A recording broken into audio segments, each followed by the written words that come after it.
my loyalty and my honesty, my faithfulness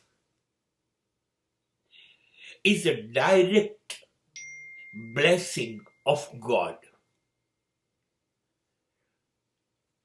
My God never cheats me.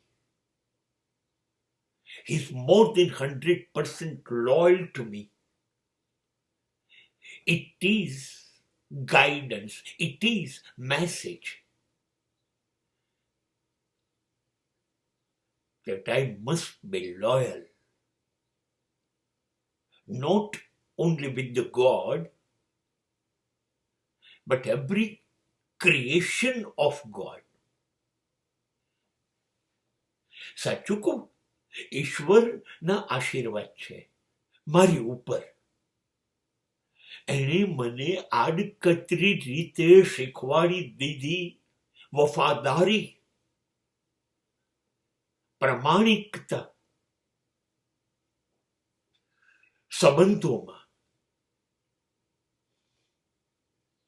એ એણે શીખવાડ્યું. એ કોઈ દિવસ બેઈમાન થયો છે મારી સાથે? મારી જોડે તો થયો નથી, તો પછી હું કેવી રીતે ઈશ્વર સાથે દગાબાજી, છેતરપિંડી કે બેઈમાની કરી શકું? નહીં. એટલે એનો મતલબ એ થયો કે આ પૃથ્વી ઉપર જે માણસો છે એ બધાનું સર્જન તો ઈશ્વરે કર્યું છે. તો એનો અર્થ એ થઈ ગયો કે જો હું ઈચ્છતો કે ઈશ્વર જોડે દગાબાજી ન થાય, તો ઈશ્વરના તમામ સર્જન સાથે છેતરપિંડી કેવી રીતે કરીશ? મેં આઈડિયા જો ડ્રોપ કરી દીધો. હા, હું સંબંધોમાં પ્રમાણિક રહીશ. I will be honest in my all relationship. I will not try to cheat in my any relations.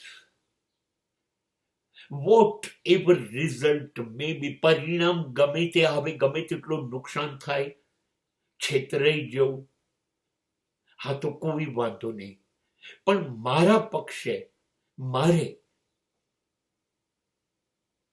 છેતરપિંડી નથી કરવી. અને એક બહુ જ સાચી વાત એ છે, છેતરપિંડી કરીને મળશે શું? થોડોક લાભ, કદાચ વધારે લાભ, પણ એ ટેમ્પરરી હશે. થોડોક સમય રહીને ખોટી રીતે મેળવેલો લાભ જતો રહેશે. અને ત્યારે રોજ મગજ ઉપર અથડાશે કે ખોટી રીતે મેળવવાનો જે લાભ હતો એના માટે હું કેમ બેઈમાન થયો? બસ આ મને ડંખ મારે છે.